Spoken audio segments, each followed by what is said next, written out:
Welcome, students. In today's video, we are going to be looking at the mathematics curriculum-based test for April 2022. The exam lasts for 1 hour and 30 minutes, and you will be given 40 questions. Let's get to the instructions, and then we will get to the first question. Now, the instruction says for items 1 to 34, there is only one correct answer. You're to indicate your response to each item by shading the letter next to the answer you chose. An example is given below. Okay, so the example they have was the result of 7 plus 8. They have shaded 15. They have shaded B, sorry. The answer is 15.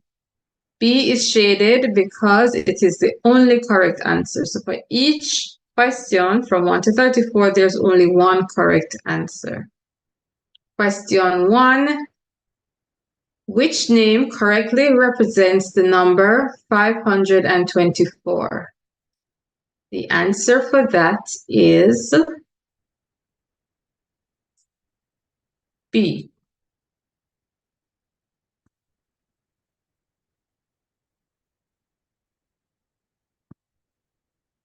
Let's get to question 2.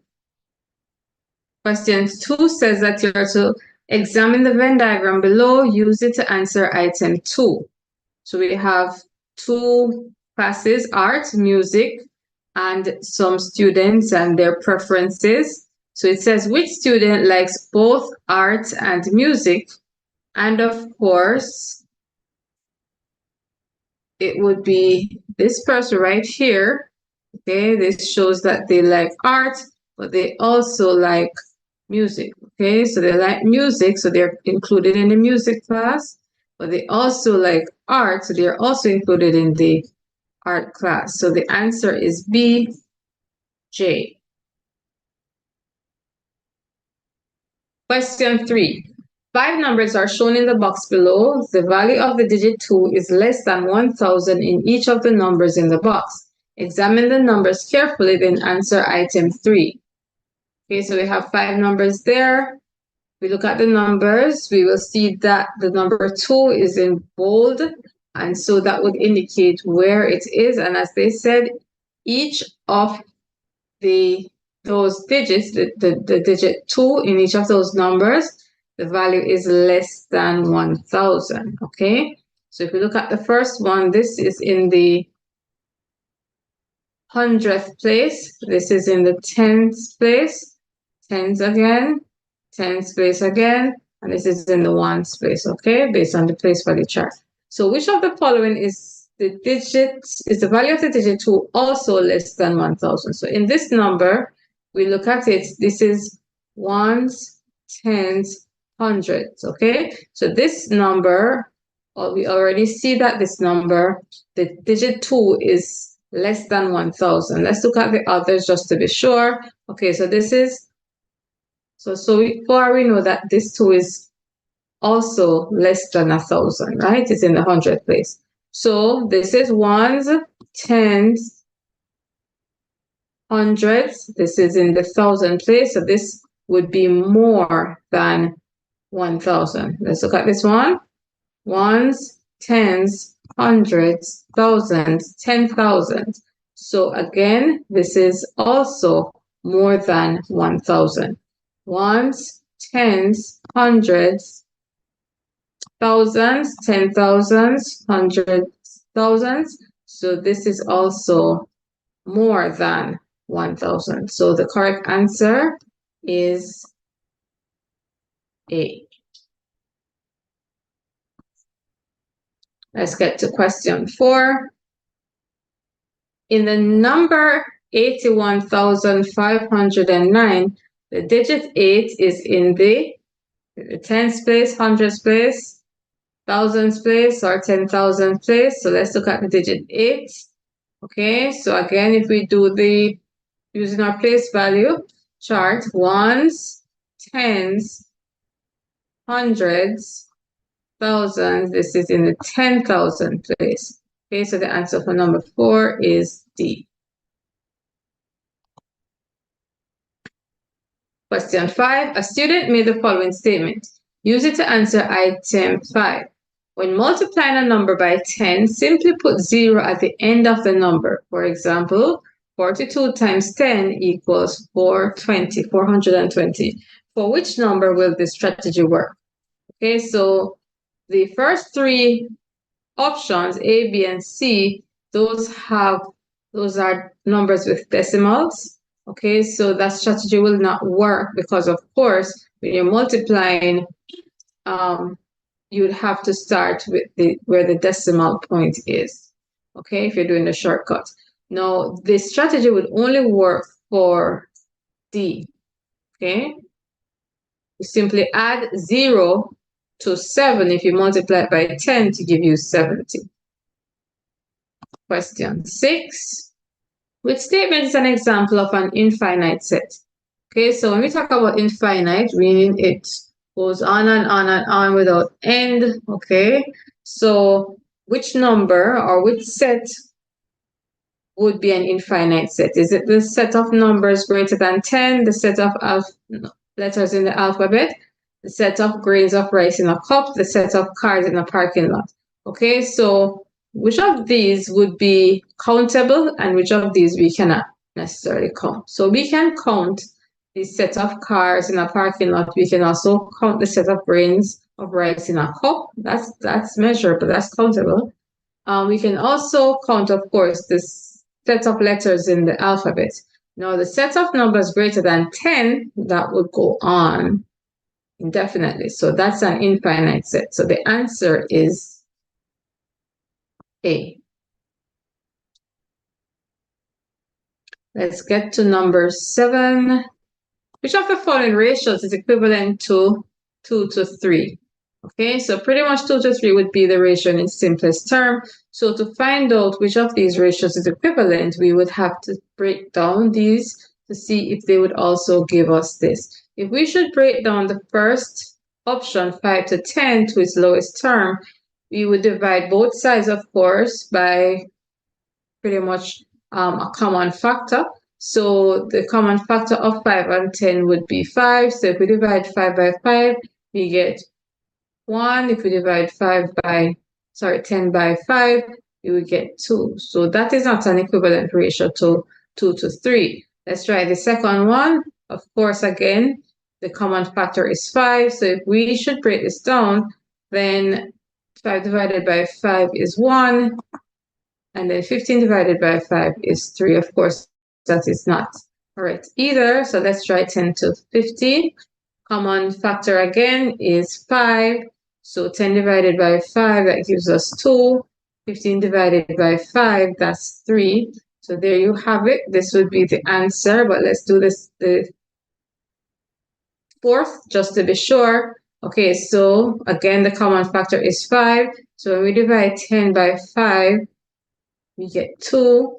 And then if we divide 25 by 5, we would get 5. So our answer is C. That's the equivalent ratio for 2 to 3. Question 8.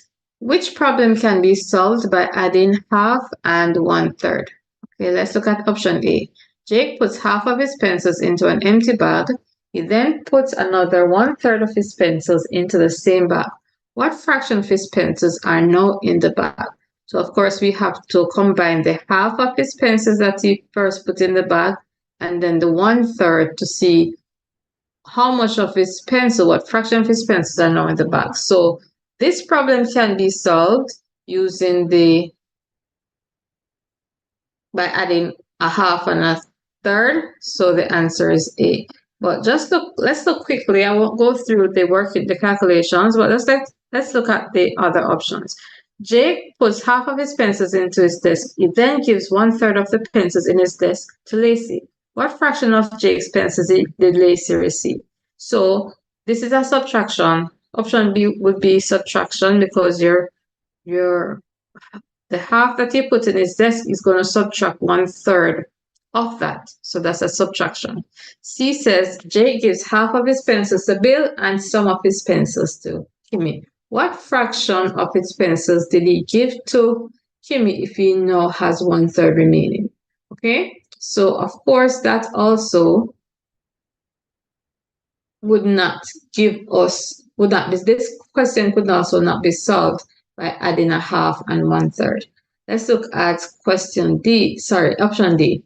Jake gives half of his pencils to Jill and 1/3 of the remainder to Bill. What fraction of his pencils does he have left? So to find out how much he has left, then we'd of course have to subtract again. So the problem could not be solved by adding a half and 1/3. We have already established that the answer was A, but just looking to see what the other options are. Sometimes even when we find the correct answer, because sometimes the first option would be the correct answer, sometimes we just have to do a double check to see what the other options are, just to make sure that we have indeed found the correct answer. All right, so question 9. The students in a class were given the following grid and asked to comment on the portion of the grid that is shaded. Use the grid as well as the comments for students made about it to answer item 9. So there's the grid. Jody said that 0.6 of the grid is shaded. Lisa said 60% of the grid is shaded. Mike says 3/5 of the grid is shaded. And Andy said 6/100 of the grid is shaded. So which student's comment is incorrect? So just looking at all the comments, 3 of the comments, without even looking at the grid or anything, 3 of the comments would pretty much give you the same value. 0.6 is the same as 60%. That's also the same as 3/5, okay? The only one that's different would be 6/100 of the grid. So that would be the incorrect answer. And that person is Andy.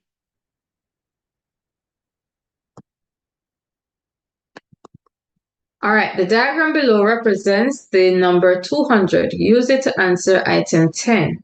What is 80% of the number? So again, we have to be able to calculate percentage.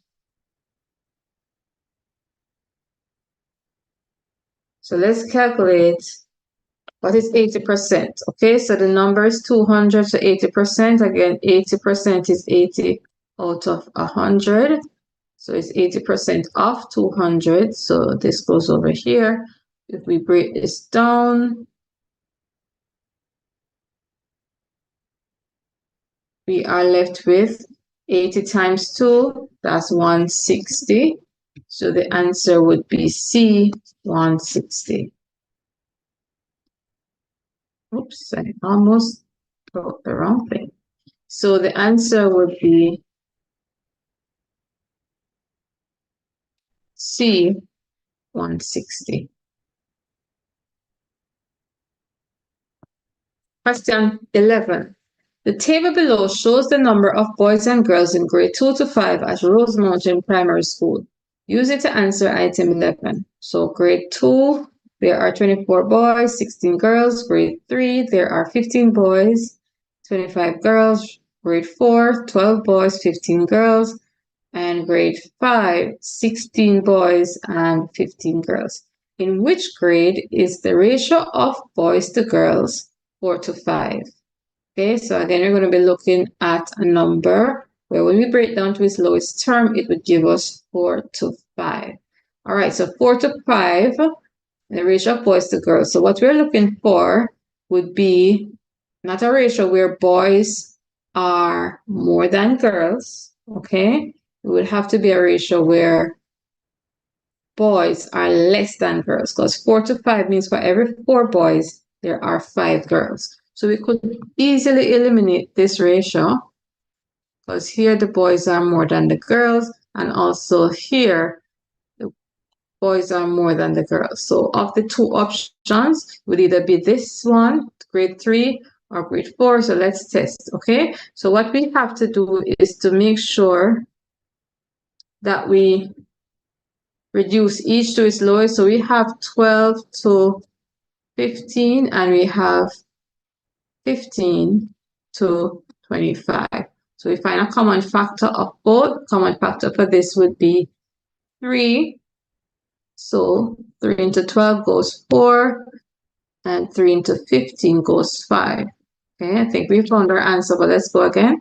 The common factor of 15 and 25 would be 5. So 15 divided by 5, that's 3.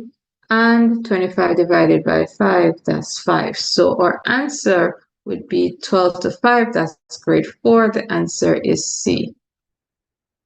Question 12. Examine the two bars shown in the diagram below. The longer bar represents 400% of the shorter bar, or 160 units. Use this information to answer item 12.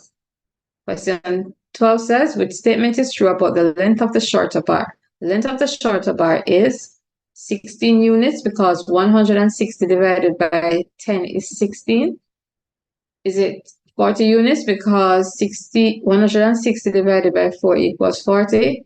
Is it 100 units because 400 divided by 4 equals 100?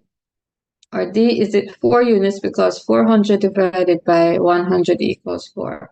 Okay, so the longer bar represents 160 units, okay? So if we look at the difference between them, okay, I think the top one I counted already has 16 different sections. So I'm assuming that each section would represent 10, okay, because it's a total of 160 units.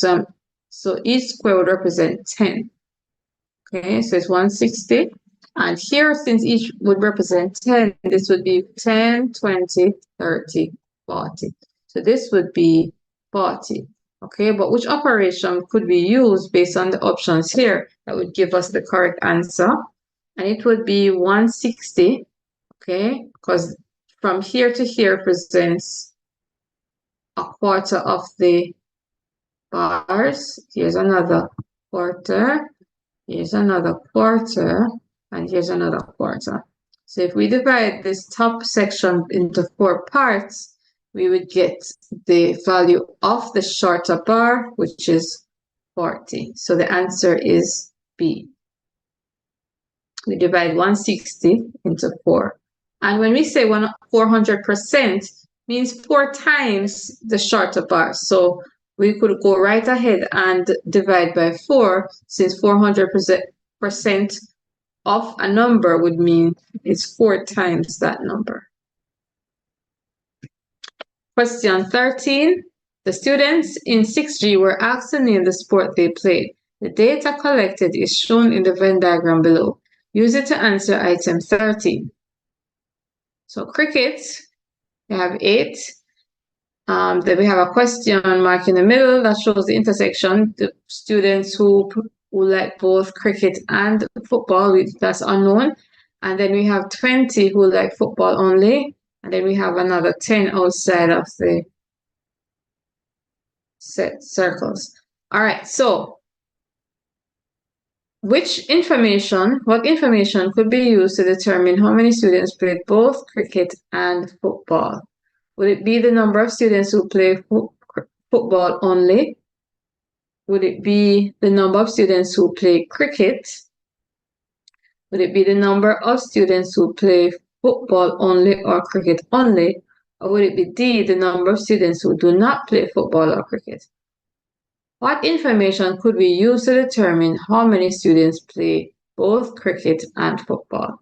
Okay, so could A work, the number of students who play football only? That number is already there, so that does not help us. Okay, could it be the number of students who play cricket? So we have the number of students who play cricket only.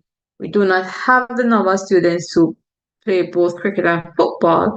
But if they gave us the number of students who like cricket altogether, say the number was 15, then we could use this information to find out what would be missing from here. So if we know that a total of 15 students like cricket, and we know that 8 likes cricket only, then we would simply subtract the number that like cricket only from the total number of students who like cricket, and that would give us, this is just an example, a value of 7. So that would give us the information that we need of how many students play both cricket and football. Let's look at C, the number of students who play football only or cricket only. Again, football only, cricket only, that doesn't give us the information we need for the intersection.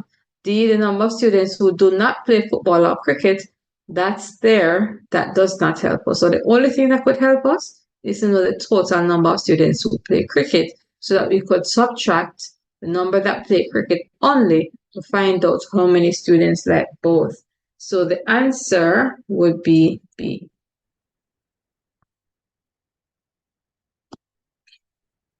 Question 14. Which number is both a factor and a multiple of 24? All right, let's look at the option 6. 6 is a factor of 24, means we can divide 24 by 6 evenly, but 6 is not a multiple of 24. 12 is also a factor, but it's not a multiple of 24. Okay, so a multiple meaning multiplying by 1, 2, 3, 4, 5, 6 of the number. So it would have to be a number that's the same or greater. Okay. Let's look at C. C is a factor because we can divide 24 by 24. Okay, so it's a factor. And also, if we multiply 24 times 1, then we can see that 24 is a multiple of 24. Let's look at 48. 48 is not a factor. Remember, factors will have to be less than a number that is smaller than or equal to the number we are in the discussion. So 48 is a multiple of 24, but not a factor. So the only correct answer here would be C, is both a factor and a multiple of 24. Item 15. Which of the following shows the reciprocal of the product of 5 and 6? Which of the following shows the reciprocal of the product of 5 and 6? Okay, so before we get to the reciprocal, what's the product of 5 and 6? Product of 5 and 6 means we're going to multiply. So 5 times 6 is 5 times 6, that's equal to 30. So how would we now find the reciprocal of the number 30? So we would need to write 30 as a fraction, which is 30 over 1. And then to find the reciprocal, what do? We would flip it, okay? So reciprocal of 30 over 1 would be 1 over 30, okay? It's pretty much the opposite, or we flip the number. So the answer is D.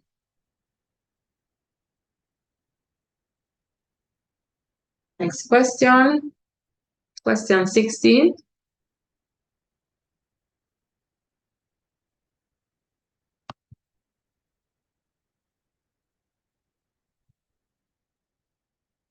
The diagram below shows two fractions.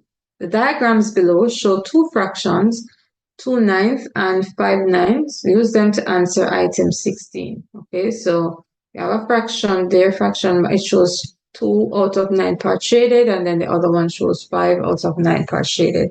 Determine the value of 2 plus 9 plus 5, 2 over 9. So this question says determine the value of 2 over 9 plus 5 over 9. So even without the diagrams, when we are adding fractions with common denominators, we simply write that the denominator doesn't change, and then we add the numerators. So our answer would be 7 over 9.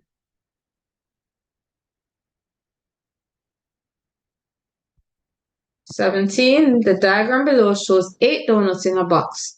The ratio of coconut donuts to vanilla donuts is 2 to 6. Use the diagram and this information to answer item 17. What percentage of the donuts are coconut?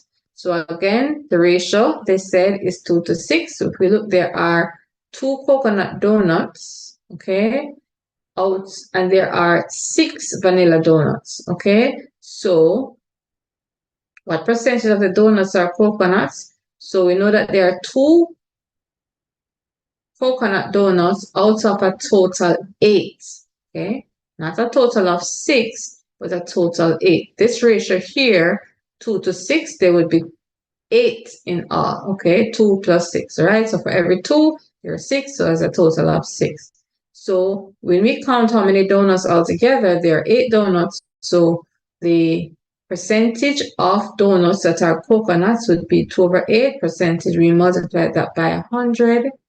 Okay, and of course it would have been easy also, but just to be sure, because 2 over 8 is a quarter, so we should be able to tell the equivalent percentage for the fraction 1/4, and that will be 25%, but let's prove our answer, okay?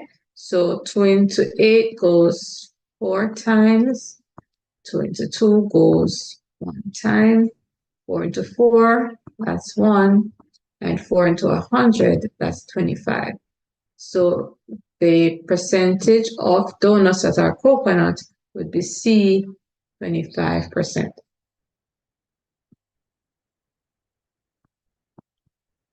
Okay, question 18. Read the statement below carefully. Use it to answer item 18. There is no number greater than 5.69 that has 6 in the 10th place. Which of the following shows that the statement is false? Okay, so let's examine A. A shows 5 ones and then 6 tenths, okay? And all the numbers would have 6 in the 10th place. But let's look at the other numbers to see if there's a number that's greater than 5.69 that has 6 in the 10th place, okay? So this would not work because it's 8, so it would be less than. We have two numbers here with 9, and then at the end we have this one with 1. Okay, so which number would be greater? Okay, and if we were to find the difference between these two, right, then we would see that D is in fact greater than 5.69, okay, because of this one here in the in the 1000th place, okay? So the answer is D.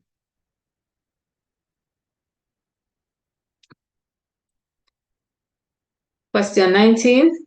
Simone, Peter, and Michael were given a sum of money to share among themselves. Simone received 45% of the money and Peter received 30%. What fraction of the money did Michael receive? Okay, so again, we're talking about percentage, but we're talking about fraction. So based on the percentage, we have to find a fraction that's equivalent to that percentage.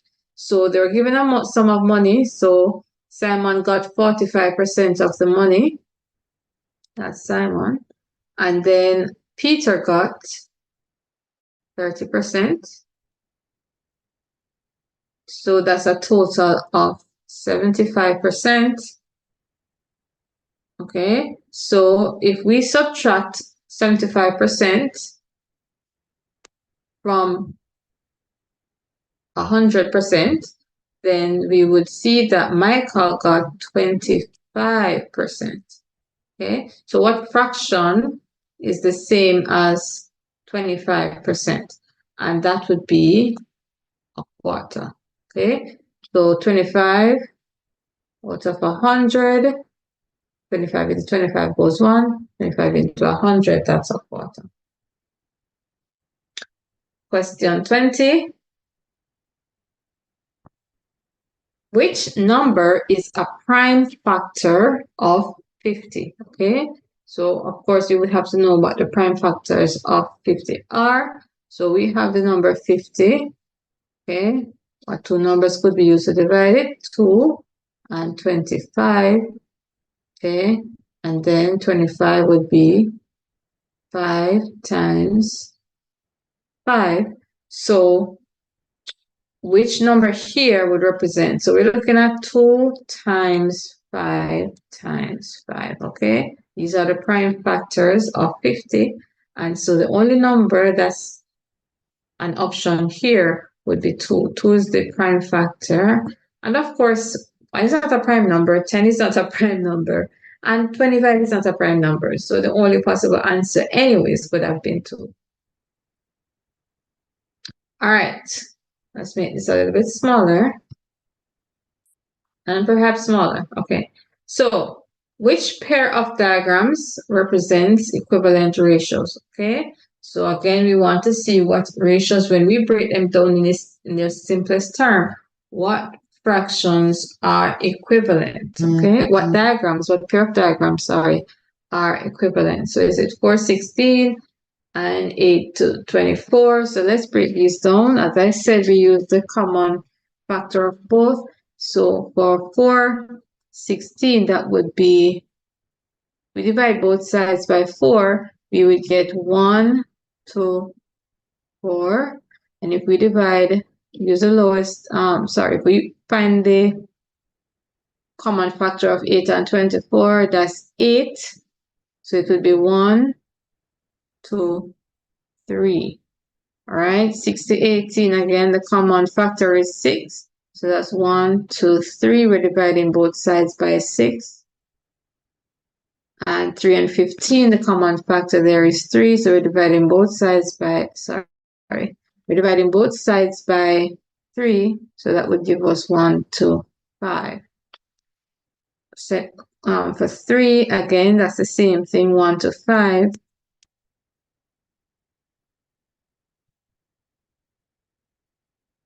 And 4 to 16, we already did that. It's 1, 2,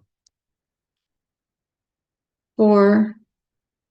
And let's try D. Again, we've done these before, so I'm just using the same information there. 1, 2, 3. And 8 to 24, that's also 1, 2, 3. So what pair of diagrams represent equivalent ratios? The answer is D.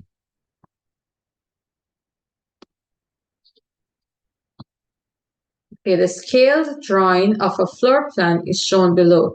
Use it to answer item 22. So we have a diagram here, and the question says, which of the following is a reasonable estimate of the area of the living room? Okay, so let's look at the options. I'm make it a little bit smaller so we can see everything with the question in it. All right, so which of the following is a reasonable estimate of the area of the living room? Here's the living room. This is the dining room, so I'm going to just do this, go across. This is a bit better, hopefully. I'm going to assume this part is the living room. So for some students, sometimes they decide to count all the squares, because of course that's still the area, right? You're counting all the squares. 1, 2, 3, 4, 5, 6, 7. There's 7 going across, and then there's 1, 2, 3, 4, 5. 7 times 5, that's 35.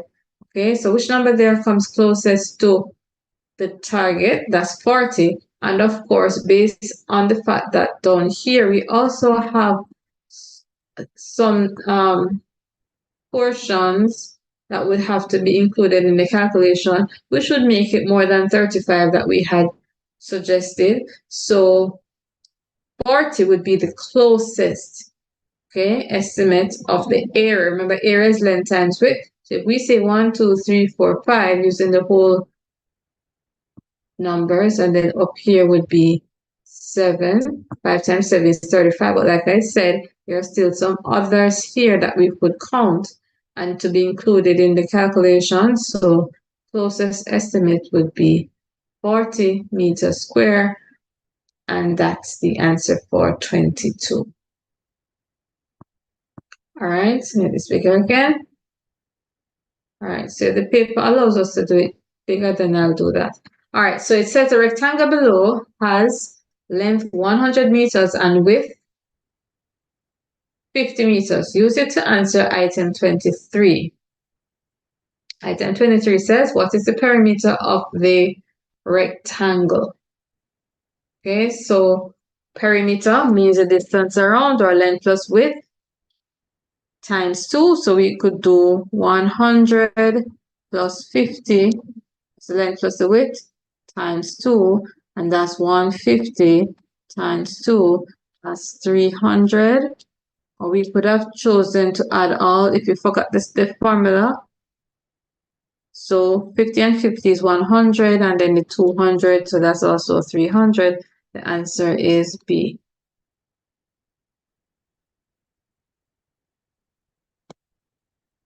Question 24. Which rectangle has a perimeter that is different from the others?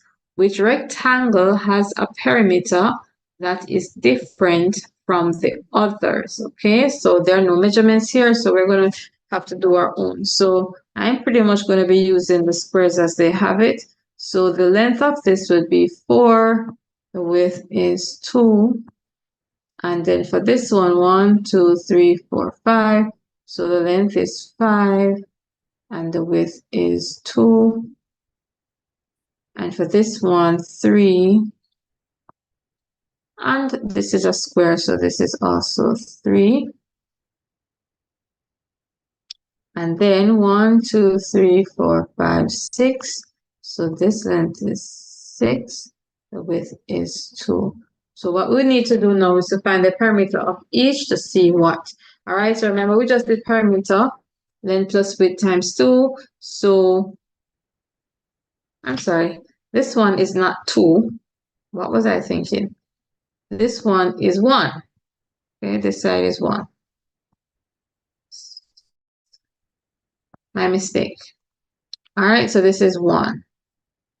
All right, so 1 plus 5 times 2, that's 6 times 2 equals 12. Okay, that's for this one. And then this one now is 4 plus 2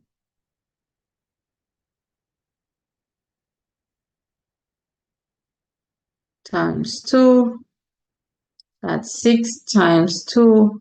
That's 12. And here we have this one now. 6 plus 2 times 2. Okay, that's 8 times 2. That's 16. And this one, 3 plus 3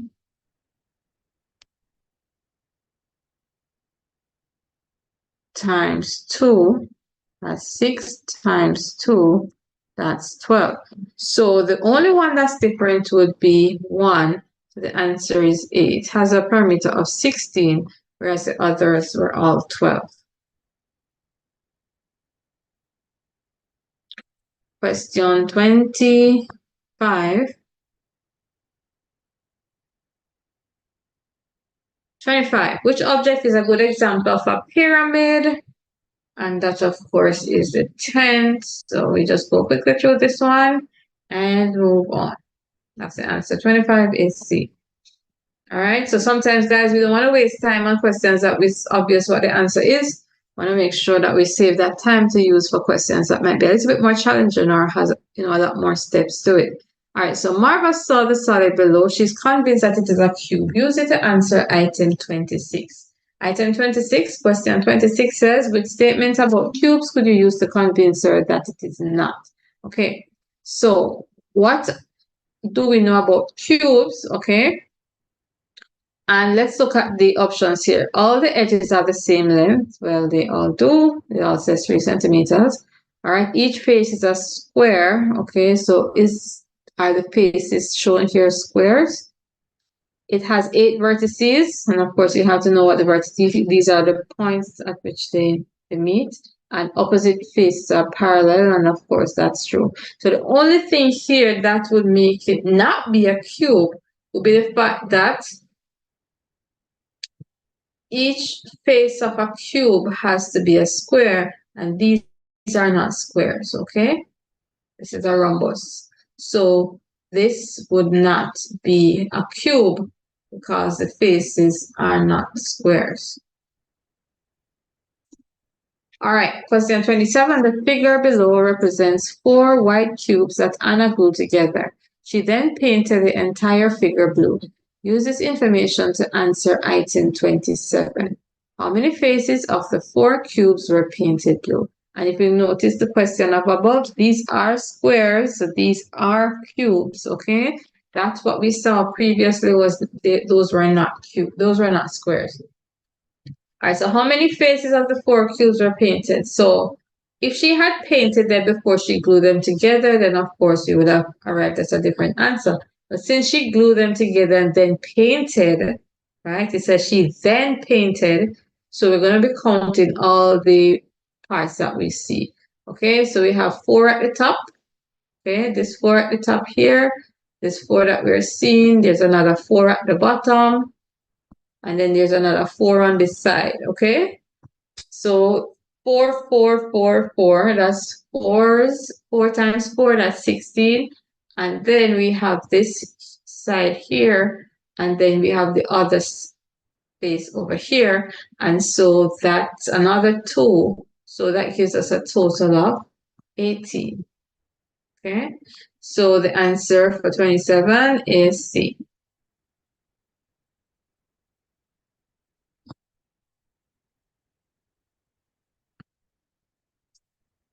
Question 28. Read the information in the box below. Use it to answer item 28. Kim is building a model of an octahedron from matchsticks and bubblegum balls. She uses the matchsticks to represent the edges and the bubblegum balls to represent the vertices. Which statement is true about the number of matchsticks and the number of bubblegum balls she would need to build the model? Okay, so I think for this question, because I would want to draw or show an image of what an octahedron is, I am going to simply put the answer, but I think I'm going to insert a diagram to show what the octahedron looks like, and then you'll be able to see what the correct answer, or why the correct answer is A, the number of bubblegum balls will be half of the number of matchsticks. Okay, so I'm going to give you that diagram.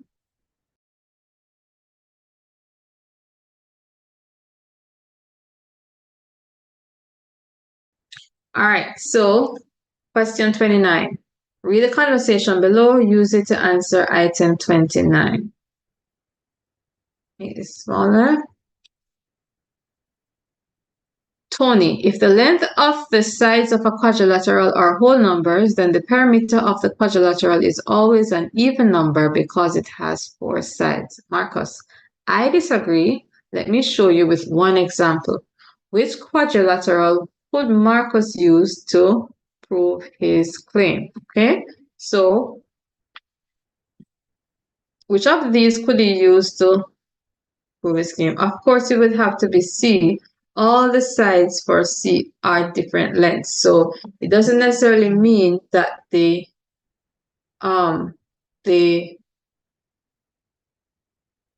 perimeter is going to be an even number, okay? Because all the sides are different, okay? It doesn't necessarily mean that it has to.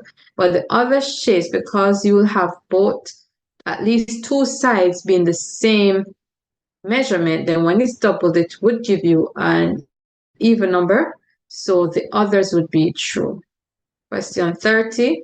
As part of her statistics project, Dacia is collecting information on the number of lunches sold in her school's canteen daily. She represented the data she collected in the table below. Use it to answer item 30. All right, so on Monday, 60 lunches, Tuesday, 71 lunches, Wednesday, 65 lunches, Thursday, 57 lunches. On Friday, there were 42 lunches. Which graph represents Dacia's finding as seen in the table? Okay, so we have to see Monday having 60 lunches. In option A, Monday has 40, so we don't need to go any further. This is incorrect. All right, let's see if there's anything else that does not show 60. Option B also shows more than 60, so those 2 would not be incorrect. Let's look at option C and option D, okay? So far we have both been 60 for Monday. Tuesday is 71, so this looks just about right. This also looks just about right for 71. Now let's look at Wednesday. Wednesday is 65. So this would not be correct because this is just showing the same as Monday, 60. So that could not be correct. Okay, this is showing a little bit above the line. So yes, that looks to be close to 65. And then let's check the others. 57, a little bit less than 60. And then Friday is 42, is a little bit above the 40 line. So D would be the correct answer.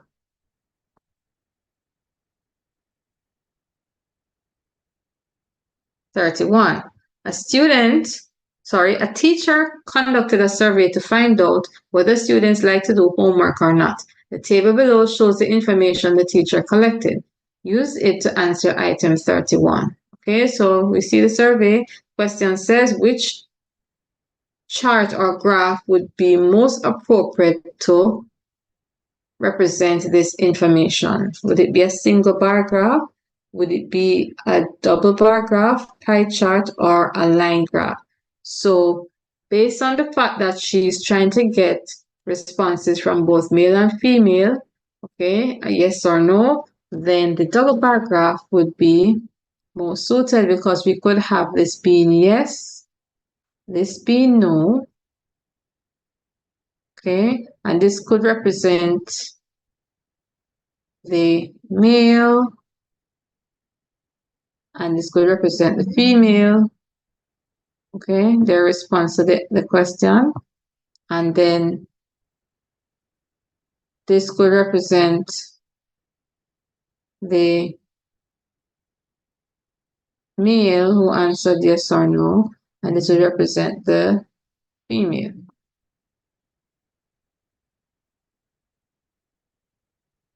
Okay.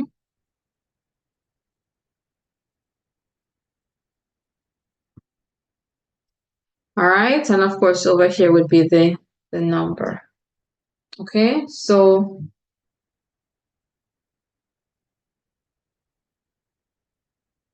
this would be the most suitable option for representing the information.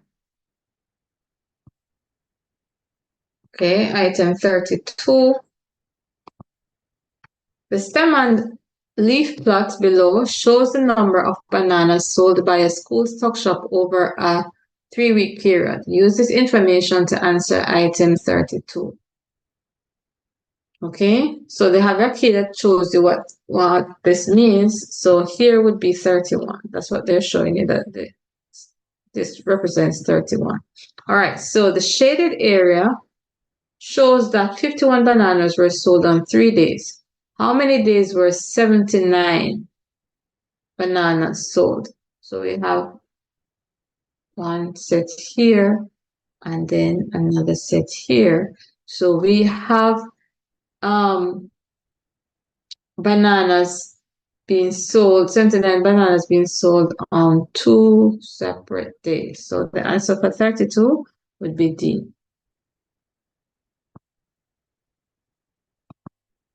Question 33. A student is trying to determine which of 2 charts, a pie chart or a bar chart, will be better to represent the time taken for 7 competitors to finish a set of activities. Which of the following would best justify the choice? A, the bar chart because it better represents changes over time. B, the pie chart because it is better to use when comparing parts to a whole. C, the bar chart because it is better to use when comparing individuals or groups. D, the pie chart because it is easier to draw. Of course, like they said, they're trying to show the time taken for 7 competitors to finish a set of activities. So item for 33, the answer would be C.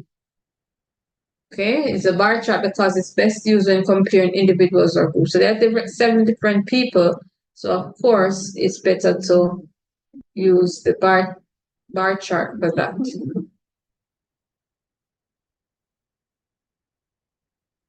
(34). I'm gonna make this smaller. All right, so the line graph below shows the average number of students absent from grade 5 over a 6-week period. Use it to answer item 34.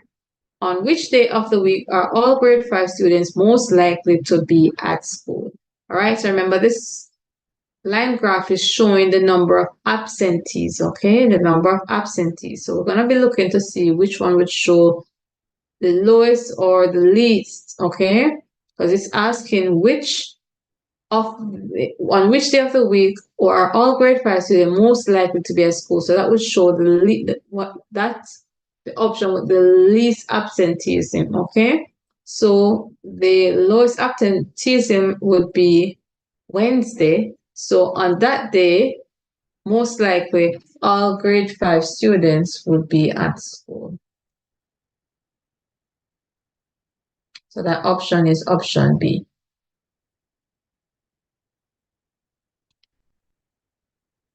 All right, so now we are at the section where we will have more than one correct answer. So we are now going to be looking at these questions with more than one correct answer. So it says for items 35 and 36, there is more than one correct answer. You're going to indicate your response to each item by shading the letters next to the answer you chose. An example is given below. Which two shapes are quadrilaterals? Okay, what are quadrilaterals? All right, shapes with 4 sides. So a rectangle is a quadrilateral and a trapezium is a quadrilateral.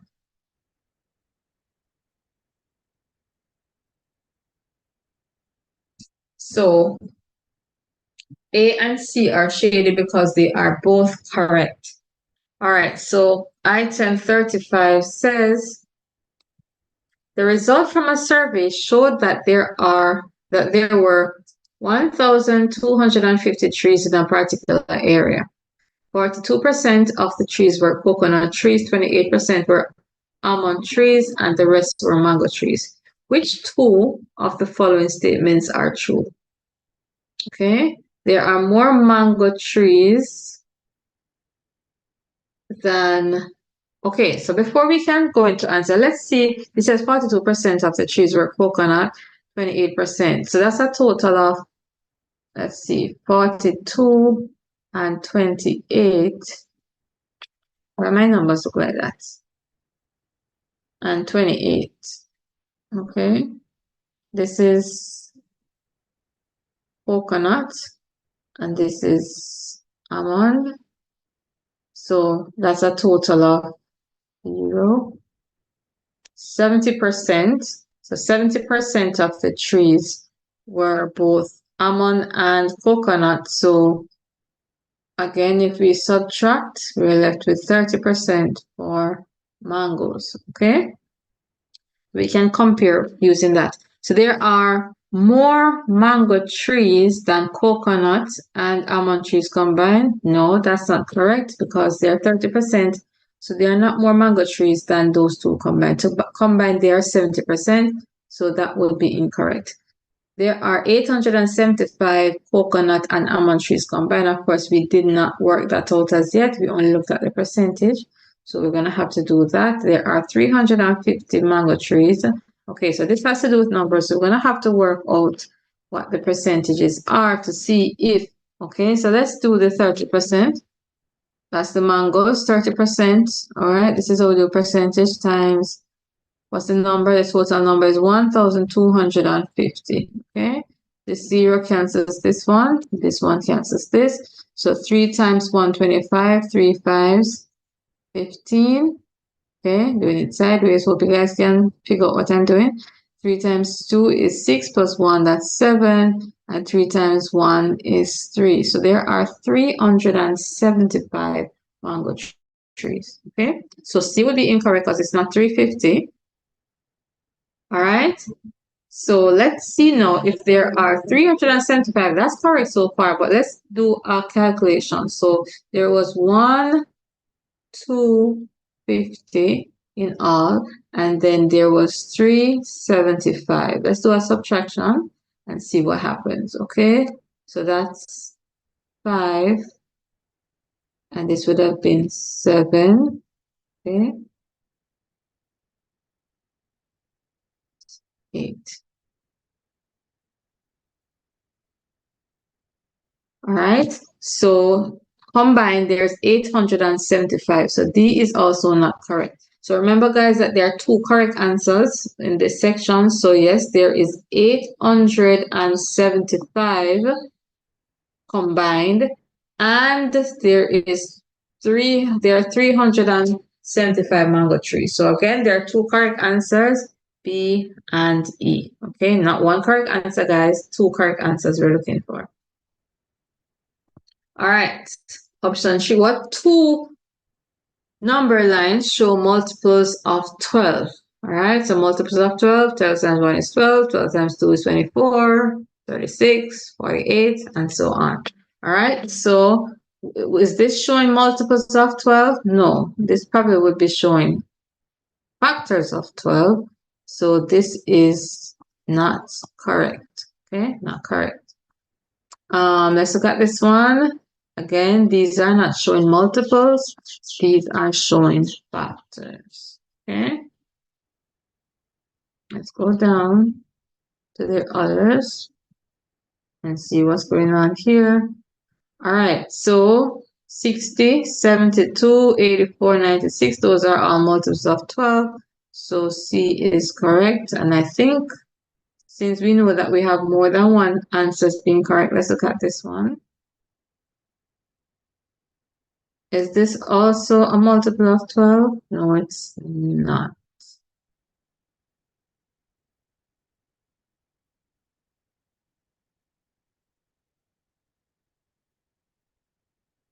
Oh, I was almost like, what's going on? Because I thought there were supposed to be two answers. All right, so E also shows multiples of 12, 12, and 24, and 36. All right, so the answer would be C and E. I was wondering, why is it that I don't see the correct answer? I didn't remember that there were five options. Okay, so the answer would be C and E.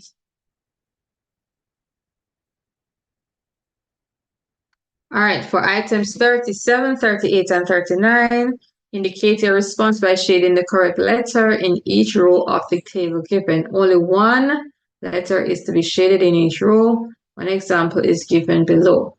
For each number listed in the table below, you're going to show the appropriate letter to indicate whether the number is prime or composite. Okay, so this is the example. All right, so number 3, that's a prime number. 6, that's a composite number. 13, prime number. And 15, that's a composite number. So A is shaded because 3 and 13 are prime numbers, and B is shaded because 6 and 15 are composite numbers. Okay, so here's the first question. Question 37. For 3 consecutive counting numbers, an even number will always follow an odd number. Okay, there are 4 sets of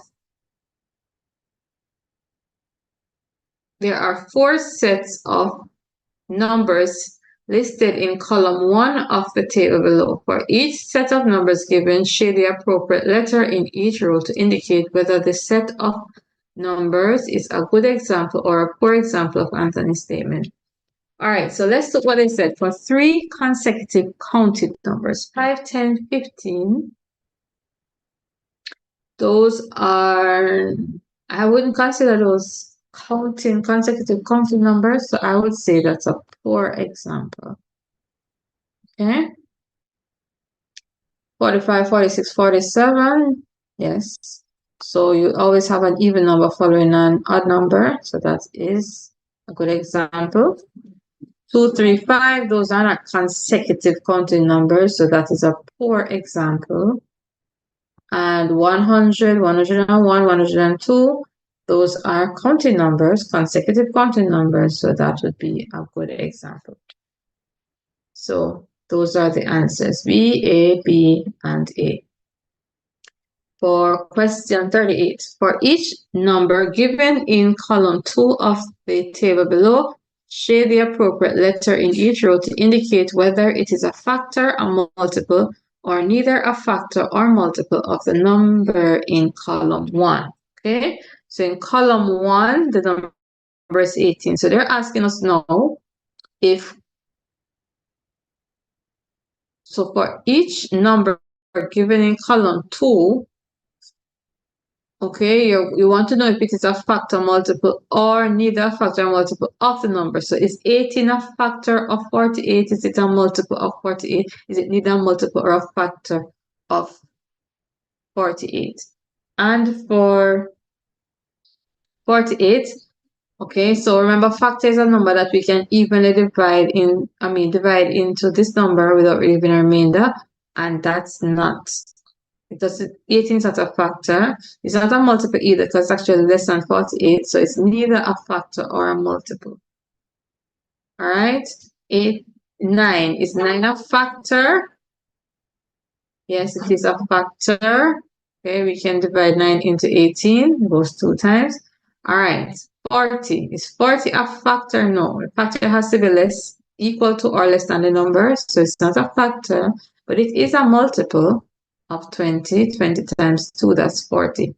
All right, 13. Is 13 a factor of 52? Yes, there are. If we divide 52 by 13, we get 4. So it evenly divides into 52. So 13 is a factor of 52. All right, question 39. The diagram below represents a cuboid. Use it to answer item 39. Why is it a cuboid? All right, so remember, a cube has to be square as a cuboid. This face is a little rectangular, so that's why it's a cuboid. All right, so for each part of the cuboid listed in the table below, shade the appropriate letter in each row that represents each part of the cuboid. Okay, so the edge. What shows the edge? And the edge, okay, right here, that's B. Okay, the face. Okay, again, the face. All of this section, okay, all of it that's shaded. All of this purple or, yes, that color. So that's the face of it. And the vertex is pretty much where the points, the edges meet. And so the vertex is A.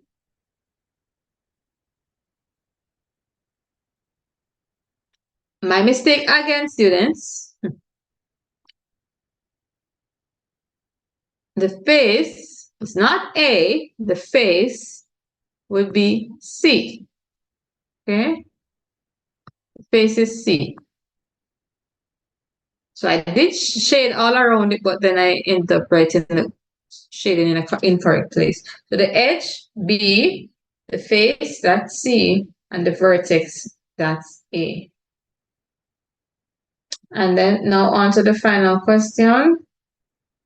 For item 40, you're going to indicate your response to each item by shading the appropriate letters in the sentence or paragraph that make it correct. For each letter corresponds to a symbol or word or expression from a given list of options. Each option should be used only once. Not all options have to be used. An example is given below. Example, choose 2 numbers from the list of options given below that make the numbered sentence that follows true. Okay, so they have A6, B3, C2, and D1. Okay, so it says that there are 3 groups of 6, or is 6 groups of 3 in the number 18. The sentence should read, there are 3 groups of 6 or 6 groups of 3 in the number 18. Therefore, B must be shaded first and then A second in order to make the sentence correct. All right, so here's question 40. Examine the 2 tables shown below. Use them to answer item 40. Okay, so we have 1/3, 2, and 3. Then we have D is 1/4 or a quarter. E is 12, and then F is 16. Recall that factor times factor equals product, okay? Karen thinks that when we multiply 2 factors, the product is always larger than each of the factors. Use one number from each table as factors to show that Karen's thinking is false. So what number can we use from the first table, okay, and which number from the second table can we multiply both numbers to show that when we multiply two factors, the product is not always larger than each of its factors, okay? So, all right, so the first option here, A, 1/3, can you multiply each of them, and then we could do the same with all of them. But let's see. And as I said, sometimes once we get to the correct answer, then sometimes we can stop if we have, but if we have time, we can look at other options. All right, so 1/3, 1/3 times 1/4. That gives us a total of 1/12, okay? So is 1/3 and 1/4 smaller than 1/12? No. The answer no, right? The product is actually smaller than the two numbers there. So we can see right from the very first that Karen's thinking is false. If we multiply two fractions, usually when you multiply two fractions, then the result is going to be two proper fractions, that is, then the result is going to result in the product being less than, okay, smaller than the factors. So the answer would be A multiplied by D would show that Karen's thinking is false. Let's do another one just to prove. So if we said, of course, if we multiply 2, that's over here, B times, say, 12, we end up with 24. That would prove her to be correct. All right, even if we did another fraction, 1/3 times 12, okay, the answer would have been 4. Okay, the answer would have been 4. So 4, and look, notice what she said, right? Karen thinks that when we multiply two factors, the product is always larger than each of the factors. So the 4, it's not larger than the 12, but it is definitely larger than 1/4, but it's not larger than 12, okay? So that would also would not hold true for her statement, because of course the product is less than one of the numbers here, 12. So the correct answer, as we stated before, would be when multiplying two fractions, then of course the product is going to be less than each factor. Please remember to share this video and to subscribe to my channel. Okay, see you in the next video.